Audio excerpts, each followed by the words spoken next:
अल्हम्दुलिल्लाहि रब्बिल आलमीन वस्सलातु वस्सलामु अला सय्यिदिल मुरसलीन अम्मा बाद फ़अऊज़ु बिल्लाहि मिनश शैतानिर रजीम बिस्मिल्लाहिर रहमानिर रहीम अल्लाहुम्मा अफ़्तह अलैना हिकमतक वंशुर अलैना रहमतक या ज़ुल जलाली वल इकराम। सल्लु अलल हबीब सल्लल्लाहु तआला अला मुहम्मद सल्लल्लाहु अलैहि वसल्लम। अच्छा, आपने एक लतीफ़ा सुना होगा कि वो किसी को बड़ा शौक़ था कि मुझे ना अलकाबात के साथ याद किया जाए, तो उन्होंने कहा, वो तंग आ गए थे तालिब इल्म भी। उन्होंने कहा उस्ताद साहब, है ना, हज़रत अल्लामा मौलाना हाफिज़ कारी, उन्होंने काफ़ी अलकाबात लगाए, आपके कपड़ों को आग लग गई। उसी दिन में आग चढ़ गई थी ज़्यादा ही, या उन्होंने बताते हुए कि आपके घर को आग लगी। वो बड़े तवज्जो सुनता रहा, पता नहीं क्या कहने लगे, तुम्हारे घर। तो बगैर जल्दी बोलना था ना, कपड़ों को आग लगी, ठीक है, ये जल्दी बोलना तेरे घर में आग लगी। तो कभी कभार ये होता है कि हम ना डराने के लिए, तवज्जो दिलाने के लिए हम फेल को हज़फ कर देते हैं। फेल को क्या करते हैं? हज़फ करते हैं। फेल को क्या करते हैं? कि सबक नंबर 47, दो चीज़ें होती हैं, इग़रा होता है और तहज़ीर होता है। क्या होता है? इग़रा और तहज़ीर होता है। इग़रा के माना होता है लोगों में ना उभारना, किसी चीज़ पर कहना कि यार ये कर ले, तेरे लिए बड़ा फ़ायदा है, उकसाना, आमादा करना। जबकि इस्तिलाह में इससे मुराद मुखातब को किसी अच्छे और पसंदीदा काम पर आमादा करना या उभारना है। इग़रा का ये माना है। तहज़ीर इसके बिल्कुल अपोजिट होगा, मुखालिफ। जिस काम के लिए उभारा जाए उसको मंसूब जिक्र किया जाता है। भाई लंबी चौड़ी तमीज़ बांधने के बजाय क्या ना, यार ये कर ले, सिद्क़, सच बोल, ठीक है। तो जिस काम के लिए उभारा जाए उसको मंसूब जिक्र किया जाता है। जिस काम के लिए उभारा है उसको मंसूब जिक्र, फेल हज़फ कर दिया जाता है। अल इस्तिकामा, अल इस्तिकामा, अस्सलात बोल देते ना बात चलते चलते, तो नमाज के लिए चलो, नमाज के लिए आ जाओ, नमाज को लाजिम पकड़ लो, इस्तिकामत इख्तियार कर लो। ये फेल पहले वाला नहीं होता, बल अल इस्तिकामा यूँ बोला जाता। अस्सिद्क़, सच लाजिम कर लो। ये असल में था इल्ज़म सिद्क़ इल्ज़म इस्तिकामा, यानी सच्चाई को लाजिम पकड़ ले और इस्तिकामत को लाजिम कर ले। फेल महसूफ कर दिया गया। अब आ गया तहज़ीर। तो ज़ाहिर मैंने पहले आपको बोला कि इग़रा इसके उलट, इग़रा है उभारना और तहज़ीर है डराना। मतलब किसी को शेर जनाब आया और बस पंजा मारने वाला बंदा, उसके साथ फिर जनाब किबला साइड पे हो जाओ, शेर आ गया, उन्हीं दिन शेर पाड़ के रख दे, ठीक है ना। तहज़ीर के लुग़वी माना होता है डराना, मुतनब्बे करना। इस्तिलाह में इससे मुराद मुखातब को किसी नापसंदीदा और बुरी चीज़ से डराना और इससे बचने के लिए मुतनब्बे करना। जैसे अल असद, अल असद, अल असद, शेर शेर, यूँ बोल देते हैं ना, हम अपनी ज़ुबान में बोलते हैं इस तरह। मतलब दीवार गिरने वाली, बंदा थले खड़ा है, पाजी दीवार डिगन लगी जे, ये दीवार गिरने वाली है, मुझे लग रहा है शायद दीवार गिर जाएगी, ऐसा थोड़ा था। ओए दीवार, बाग बंदा डर जाता है, क्यों है? ओ यार तू तो मेरी जान ही काट दी थी, पड़ गई। मतलब बंदा डराने के लिए हम पूरा फेल जिक्र पहले नहीं करते, हम बस डराने के लिए बोलते अल असद, अल असद। ये असल में था इहज़रिल असदा, इहज़रिल असद, शेर से बच, शेर से बच। इहज़र फेल को हज़फ कर दिया गया। तहज़ीर के मफ़ऊल को, दोनों आपने तारीफें भी सुन ली, ठीक है। अब ये बता रहे हैं कि तहज़ीर के मफ़ऊल को मुहज़्ज़र मिन्हु, क्या बोलते हैं? मुहज़्ज़र मिन्हु, और इग़रा के मफ़ऊल को मुग़रा बिही कहते हैं, मुग़रा बिही, ठीक है। मज़कूरा बाला मिसालों में अल इस्तिकामा और अस्सिद्क़, अल इस्तिकामा और मुग़रा बिही हैं, क्योंकि इनकी तरफ तवज्जो दिलाई जा रही, इन पर किसी को उभारा जा रहा है ये काम कर ले।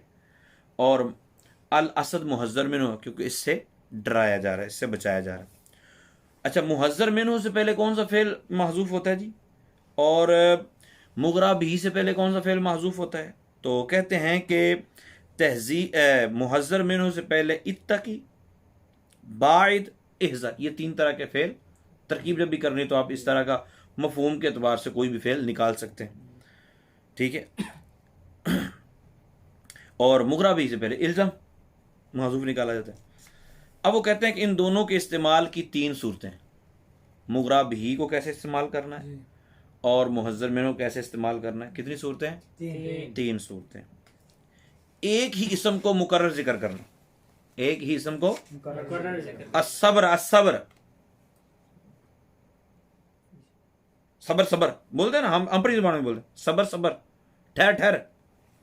तो अस्सबर अस्सबर यानी सबर को लाजिम पकड़, ये इगरा की मिसाल।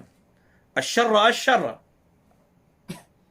ठीक है, तो शर से बच, इत्तकी इत्तकी शर्रा, इत्तकी शर्रा, यूं कह सकते। नंबर 2, इगराओ तहजीर के लिए लाए जाने वाले इसमों को, इगराओ तहजीर के लिए लाए जाने वाले इसमों को हरफे अतफ वाओ के जरिए जिक्र करना जायज़। जैसे अल अमल वल इहसान, अल अमल वल, मातूफ अलैह और मातूफ मिलकर दोनों ये मुगरा भी हो जाएंगे, ठीक है। और इल्ज़म फेल इससे पहले महजूफ होगा। अल बरद वल मतर, ओए भज्जा, बार सर्दी भी बड़ी हो तो बारिश भी बड़ी, ठीक है, इससे बच जा। अल बरद वल मत, कोई जाने लगा बंदों से कहता है बारिश सर्दी, ओए होए होए, मतलब क्या है, तो बाजा रहने दे, ना बाहर जा। तो ये तहजीर की मिसाल है। ये दूसरी सूरत होगी, यानी एक ही लफ्ज़ को डबल जिक्र करना या वो 2 अल्फाज के दरमियान वाव का इस्तेमाल करना, ये भी ठीक है। नंबर 3, जो इसम इगराओ तहजीर के लिए लाए जाएं, जो इसम इगराओ तहजीर के लिए लाए जाएं उन्हीं अकेले ही जिक्र करना, पहले डबल फिर वाव के साथ और फिर अकेले ही जिक्र करना, ठीक है। जैसे अल एहसाना, एहसान को लाजिम कर ले। अल असद, शेर से बच, उन्हें तो नहीं कहा अल असद इल्ज़ाम पहले फिर शेर तो जब भी पाला जाके, ऐसा तो नहीं होगा, खुद ही पता चल रहा है कि इससे पहले कौन सा फेल मासूफ हो। तो कहते हैं इगराओ तहजीर की मिसालों में टोटल कितनी सूरतें होगी? 3। कितनी होगी? 3। नंबर 1 डबल आना, मुकर्रर लाना। नंबर 2 वाव के जरिए। नंबर 3 ये अकेले को जिक्र करना। इगराओ तहजीर की मिसालों में पहली दोनों सूरतों में फेल को हज़फ करना वाजिब है। पहली दोनों सूरतों में फेल को हज़फ करना वाजिब, क्योंकि डबल डबल दूसरी वक्त ही बोलेगा ना जब कोई बहुत ज़्यादा मुसीबत पड़ी होगी या बहुत ज़्यादा ज़रूरी होगा अमल करवाना, तो फेल ज़रूर लाने ने, डबल ओंजी जिक्र करो, तो फेल को हज़फ करना वाजिब। और आखिरी सूरत में सिर्फ जायज़, यानी अकेला अकेला है तो ज़ाहिर इतना मसला नहीं होगा, तो एक ही लफ्ज़ बोल रहा है ना, मतलब ध्यान नाल ध्यान नाल ध्यान नाल मतलब बोलता है ना, तो जितना अहमियत वाला मामला होता है उतना ही अल्फाज ज़्यादा, तो अल्फाज ज़्यादा होंगे तो फेल को हज़फ करना वाजिब है, और सिंगल बोल रहे हैं तो फिर जायज़। यानी मुगरा भी या मुहज्जर बिनु अकेले मज़कूर हों तो उनके आमिल फेल को हज़फ करना जायज़ है। तहजीर के इस्तेमाल की एक सूरत ये भी है तहजीर के, वो क्या है कि मुहज्जर मिनु से पहले ज़मीर मंसूब मुनफसिल जिक्र कर दी जाती, ज़मीर मंसूब मुनफसिल जिक्र कर दी, यूं भी बोला जाता है। जैसे इय्याका व ज़ुल्म, बंदा कहता है ना हमारे यहाँ पे तू ते तेरा प्यो, वाह, मतलब तू अपना वे ते प्यो ने, तू ते झूठ, ओए होए, मतलब तू अपना वे ते झूठ वे, यार तू झूठ बोल रहे हैं, क्यों बोलते हैं। तो इस तरह भी कभी कभार होता है। इय्याका व ज़ुल्म, तू और जुल्म, मतलब क्या है, ये असल में था इय्याका बाइद, ओए तू दूर हो जा, वहज़र जुल्म, और जुल्म से बच जा, जुल्म से दूर हो जा, यूं था असल में इबारत ना।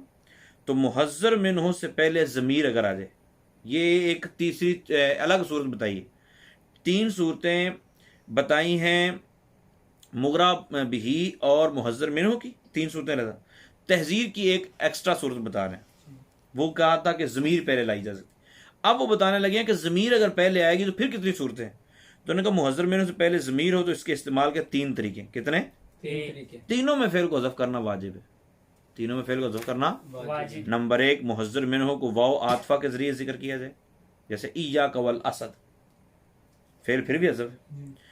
दूसरा मुहज्जर मिन्हु मस्दर मुअव्वल जिक्र किया जाए, मुअव्वल तभी होता है जब फेल मुजारे पर आन दाखिल हो, तो इय्याका अन तक्सुला, तू सुस्ती, ठीक है, यानी ईया का बायद मिन अन तकसुल। अच्छा, नंबर 3, मुहज्जर मिनहु को हरफ जर के बाद जिक्र किया है, जैसे ईया का मिन शर, ये असल में था ईया का बायद मिन शर, तो इस तरह इस्तेमाल होते हैं। बड़ा इंटरेस्टिंग सबक है, आगे वाला सबक इससे भी ज़्यादा कमाल का है।